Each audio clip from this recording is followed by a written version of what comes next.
নমস্কার বন্ধুরা, আমি সোমা হ্যাপি ফ্যামিলি পক্ষ থেকে আপনাদের সকলকে স্বাগত। প্রতিদিনের মতো আজও চলে এসেছি আমি একটা নতুন ধরনের রেসিপি নিয়ে। তো বন্ধুরা, আজ আমি আপনাদের সঙ্গে শেয়ার করব পুরভরা বেগুনের চটপটা একটা রেসিপি। তাহলে বন্ধুরা, দুর্দান্ত স্বাদের এই রেসিপিটি দেখতে হলে অবশ্যই একটা লাইক দিয়ে ভিডিওটি ফুল ওয়াচ করার অনুরোধ রইল। চলুন বন্ধুরা, রান্নাটা দেখে নেওয়া যাক। এখানে আমি কয়েকটা ছোট সাইজের বেগুন নিয়ে নিয়েছি, আর বেগুনগুলোকে মাঝ বরাবর লম্বালম্বিভাবে কেটে নিয়েছি। আর দেখুন বন্ধুরা, বেগুনের ভিতরে সামান্য পোকা থাকায় আমি সেটাকে কেটে বাদ দিয়ে দিয়েছি। আর এই বেগুনগুলোকে লম্বালম্বিভাবে কেটে আমি জলে ভিজিয়ে রেখেছি, কেননা বেগুন কেটে বেশিক্ষণ রেখে দিলে এটা কালো হয়ে যায়। আর আমি এখানে একটা পিলার আর একটা চামচ নিয়ে নিয়েছি। পিলারটা দিয়ে আমি বেগুনের মাঝখানে এইভাবে গোল করে কেটে নেব, আর তারপর ভিতরে সাদা অংশটাকে চামচ দিয়ে কেটে তুলে নেব। এই যে বন্ধুরা, ঠিক এইভাবে আমি ভিতরের অংশটাকে কেটে বার করে নিয়েছি। এখন এই বাকি বেগুনগুলো থেকেও ঠিক একইভাবে এগুলোকে বের করে নেব। এই যে বন্ধুরা, আমার সব কটা বেগুন ঠিক একইভাবে এগুলোকে কেটে বের করে নেওয়া হয়ে গেছে। আর আমি এগুলোকে ভালো করে জল দিয়ে আবার ধুয়ে নিয়ে এসেছি। একই সঙ্গে আমি বেগুনের বোটাগুলোকে কেটেও ছোট করে নিয়েছি। এই প্লেটে রয়েছে বেগুনের ভিতরে সাদা অংশগুলো, এগুলোকে কেটে রেখে দেওয়া সামান্য একটু কালো হয়ে গেছে। আর এই বাটিতে আমি নিয়ে নিয়েছি সামান্য পরিমাণে লবণ, হলুদ ও সর্ষের তেল। এখন এই তিনটাকে একসঙ্গে মিক্সড করে আমি এই বেগুনগুলোর সঙ্গে মাখিয়ে নেব। এই যে দেখুন বন্ধুরা, লবণ, হলুদ ও সর্ষের তেল তিনটেকে মিশিয়ে আমি এই বেগুনগুলোর ভিতরে ও বাইরে ভালোভাবে মাখিয়ে নিয়েছি। সব কটা বেগুনই আমার মাখানো হয়ে গেছে। এখন এই লবণ হলুদ মাখানো বেগুনগুলোকে আমি খানিকক্ষণ রেস্টে রেখে দিলাম। এখন এদিকে ওভেনে একটা কড়াই বসিয়ে দিয়েছি। কড়াইটাকে সামান্য গরম করে নিয়ে আমি দিয়ে দিলাম পরিমাণ মতো সর্ষের তেল। এবার আমি বেগুনের ভিতরকার পুরটাকে বানিয়ে নেব। কড়াইয়ের তেল গরম হলেই দিয়ে দিলাম আমি সামান্য কালো জিরে। একটু নেড়ে নিয়ে এখন আমি দিয়ে দিলাম বড় সাইজের একটা পেঁয়াজ কুচি। এখন পেঁয়াজগুলোকে একটু লাল করে ভেজে নিতে হবে।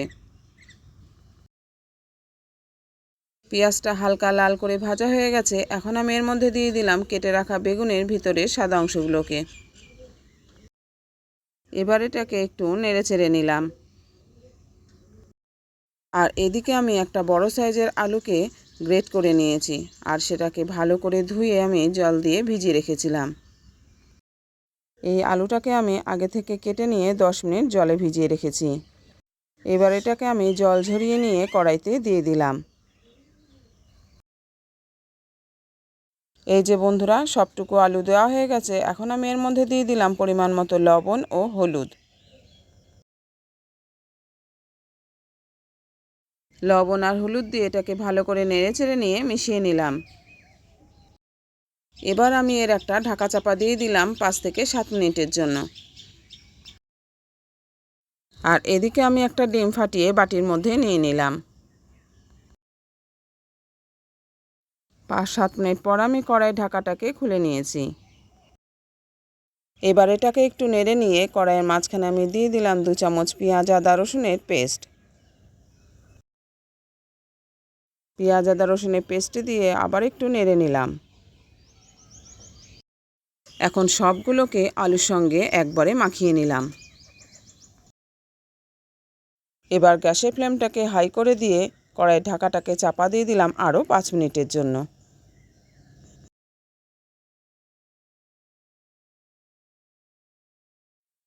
ঠিক 5 মিনিট পর আমি কড়াইয়ের ঢাকাটাকে আবারও খুলে নিলাম। এবার এটাকে একটু নেড়ে নিয়ে এর মধ্যে দিয়ে দেবো আমি গুঁড়ো মশলাগুলোকে। এই যে এখানে আমি ধনে, জিরে ও লঙ্কার গুঁড়ো নিয়ে নিয়েছি। এখন এখান থেকে 1 চামচ করে মশলা আমি কড়াইয়ের মধ্যে দিয়ে দিলাম। এই যে বন্ধুরা, আমার এই মশলা ছোট চামচের 1 চামচ করে ধনের গুঁড়ো, জিরে গুঁড়ো আর ঝাল লঙ্কার গুঁড়ো দিয়ে দিলাম। আর একই সঙ্গে দিয়ে দিলাম সামান্য পরিমাণে জল। জল দিয়ে এখন আমি এটাকে সবগুলোকে একসঙ্গে ভালো করে নেড়েচেড়ে কষিয়ে নিলাম। এটা এখন আমার খুব ভালো করে কষানো হয়ে গেছে। এখন আমি এর মধ্যে দিয়ে দিলাম ফাটানো ডিমটাকে। ডিমটা দিয়ে খুব ভালো করে এটাকে বেশ খানিকক্ষণ ধরে নেড়েচেড়ে নিলাম, যতক্ষণে পর্যন্ত এটা ঝুরঝুরে হয়ে যাচ্ছে। এখন আমাদের বেগুনের ভিতরকার পুরটা রেডি। গ্যাস ওভেনটাকে আমি অফ করে দিলাম। এখন এই পুরটাকে অন্য একটা পাত্রে নামিয়ে নিলাম। আর লবণ হলুদ মাখিয়ে রাখার জন্য এই বেগুনগুলো থেকে কিন্তু একটু জল ছেড়েছে। আমি কিন্তু এই জলগুলোকে ফেলে দেব না, এর মধ্যেই পুরটাকে দিয়ে দেব। কেননা যখন আমি বেগুনগুলোকে ভেজে নেব তখন এই জলটা বেগুনগুলোকে সেদ্ধ হতে সাহায্য করবে। এই যে বন্ধুরা, একটা চামচে করে আমি পুরগুলোকে নিয়ে বেগুনের বাটির মধ্যে দিয়ে দিলাম। এইভাবে সবকটা বেগুনের বাটির মধ্যেই পুরটাকে দিয়ে দিতে হবে। আর পুরটা দেওয়ার সময় কিন্তু এটাকে ভালো করে চেপে চেপে যতটা পরিমাণে ধরে ততটাই দিতে হবে। আমার কিন্তু এক এক করে সবকটা বেগুনের বাটির মধ্যে পুর দেওয়া হয়ে গেছে। বন্ধুরা, প্রথমে যারা একটা লাইক দিতে ভুলে গেছেন তারা কিন্তু অবশ্যই মনে করে একটা লাইক দিয়ে দেবেন। আপনার কাছ থেকে একটা লাইকের জন্য কিন্তু আমি শুরু থেকেই অপেক্ষায় আছি। দেওয়ার পরেও আমার বেশ কিছুটা পুর রয়ে গেছে। এখানে আমি নিয়ে নিয়েছি বেসন। এখান থেকে সামান্য পরিমাণে বেসন নিয়ে আমি বেগুনগুলোর উপরে দিয়ে দিলাম। খুব বেশি পরিমাণে দেওয়া যাবে না। ঠিক এইভাবে অল্প অল্প করে বেসন নিয়ে আমি বেগুনের উপরে দিয়ে দিলাম। সবকটা বেগুনের উপরে দেওয়া হয়ে গেছে। এখন আমি আঙুলের সাহায্যে এই বেসনগুলোকে ভালো করে চেপে চেপে এর উপরে ছড়িয়ে দিলাম। আমার এই নতুন ধরনের বেগুনের রেসিপিটি যদি আপনাদের পছন্দ হয়ে থাকে তাহলে বন্ধুরা লাইক, কমেন্ট ও শেয়ার করতে কিন্তু ভুলবেন না। নতুন বন্ধু এসে থাকলে চ্যানেলটিকে সাবস্ক্রাইব করে অবশ্যই আমার পাশে থাকবেন। আর চ্যানেলটি সাবস্ক্রাইব করার সময় পাশে থাকা বেল বাটনের অল অপশানটা কিন্তু সিলেক্ট করে রাখবেন। তাহলে যখনই কোনো আমি নতুন ভিডিও আপলোড করব সঙ্গে সঙ্গে তার নোটিফিকেশান কিন্তু আপনি পেয়ে যাবেন। আর আপনি আপনার সময় মতো সেটাকে দেখে নিতে পারবেন। এই যে দেখুন বন্ধুরা, আপনাদের সঙ্গে কথা বলতে বলতে আমার সবকটা বেগুনের মধ্যে বেসনটাকে মাখানো হয়ে গেছে। আর এদিকে আমি গ্যাস ওভেনে বসিয়ে দিয়েছি একটা কড়াই। এখন কড়াইটাকে গরম করে নিয়ে এর মধ্যে দিয়ে দিলাম আমি পরিমাণ মতো সর্ষের তেল। আর এই রান্নাটা কিন্তু আমি প্রথম থেকেই সর্ষের তেলে করছি, কেননা এটা সর্ষের তেলে করলেই ভালো লাগবে। এবার আমি কড়াইটাকে একটু নাড়িয়ে চাড়িয়ে নিয়ে তেলটাকে চারিপাশে মাখিয়ে নিলাম। তেলটা গরম হয়ে গেলে এখন আমি একটা একটা করে বেগুন নিয়ে আমি কড়াইতে দিয়ে দিলাম। এই যে বন্ধুরা, কড়াইতে কিন্তু আমি বেগুনগুলোকে সব দিয়ে দিয়েছি। সবকটা বেগুন একবারে ধরবে না, আমাকে দুবার করে বেগুনগুলোকে ভেজে নিতে হবে। এখন আমি গ্যাসের ফ্লেমটাকে একদম লো করে দিলাম। আর লো হিটেই এটাকে আস্তে আস্তে ভেজে নিতে হবে। এবার কড়াইয়ের ঢাকাটাকেও চাপা দিয়ে দিলাম। বেশ কিছুটা সময় নিয়ে এটাকে ভেজে নিতে হবে। হাই ফ্লেমে বেগুনগুলোকে ভাজলে বেগুনগুলো কিন্তু পুড়ে যাবে। মাঝখানে আমি দুবার কড়াইয়ের ঢাকাটাকে খুলে দেখে নিয়েছি। যখন বেগুনের উপরে দেওয়া বেসনের কালারটা চেঞ্জ হয়ে যাবে তখন আমি এগুলোকে আস্তে আস্তে উল্টে দিলাম। সব কটা বেগুনকে এইভাবে উল্টে দিয়ে আমি কড়াইয়ের ঢাকাটা চাপা দিয়ে দিলাম আরও 2 মিনিটের জন্য। ঠিক 2 মিনিট পর আমি কড়াইয়ের ঢাকাটাকে খুলে নিলাম। এখন বেগুনগুলো দুপিঠ ভালো করে ভাজা হয়ে গেছে। এগুলোকে আমি আস্তে আস্তে অন্য একটা পাত্রে তুলে নেব। আর এগুলোকে অন্য পাত্রে তোলার সময় কিন্তু খুব সাবধানেই তুলতে হবে। এই যে দেখুন বন্ধুরা, সবকটা ভাজা বেগুন কিন্তু আমার অন্য পাত্রে তোলা হয়ে গেছে। এখন আমি বাকি বেগুনগুলোকেও ঠিক একইভাবে ভেজে নেব।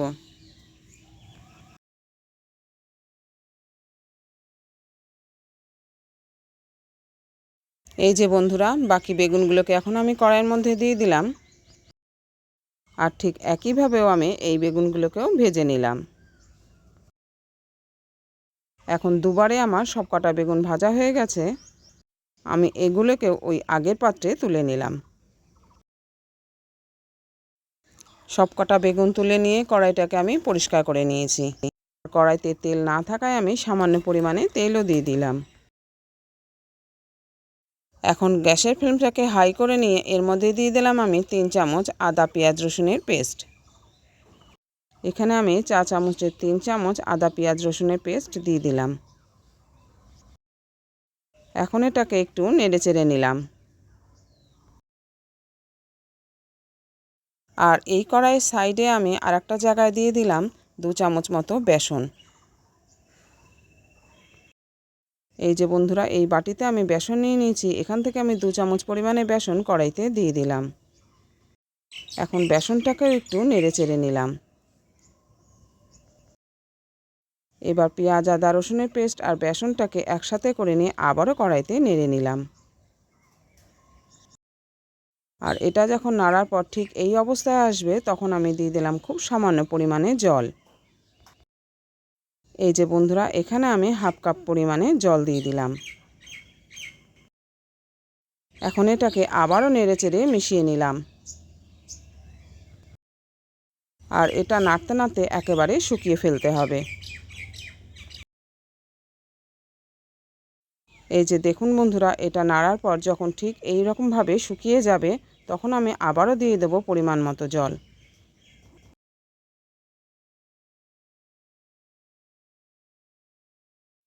এই যে এটা এখন আমার একদম শুকিয়ে গেছে। এবার আমি জল দিয়ে দিচ্ছি।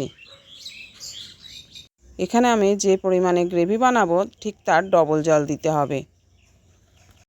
এখন এই জলটা দিয়ে আবারও ভালো করে নেড়েচেড়ে বেসনের ডালাগুলোকে ভেঙে দিতে হবে।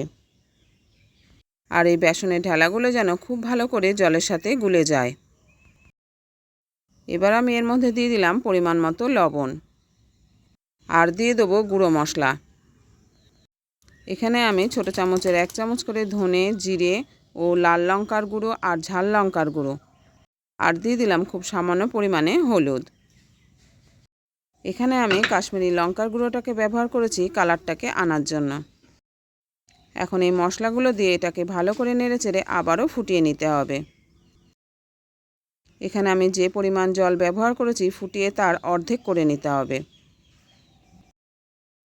এই যে বন্ধুরা, বেশ কিছু সময় ধরে এটাকে আমি ফুটিয়ে অর্ধেক করে নিয়েছি। এবার লবণটাকে টেস্ট করে নিয়ে আমি এর মধ্যে সামান্য পরিমাণে লবণও দিয়ে দিলাম। এবার আমি এর মধ্যে দিয়ে দিলাম কিষানের টমেটো সস।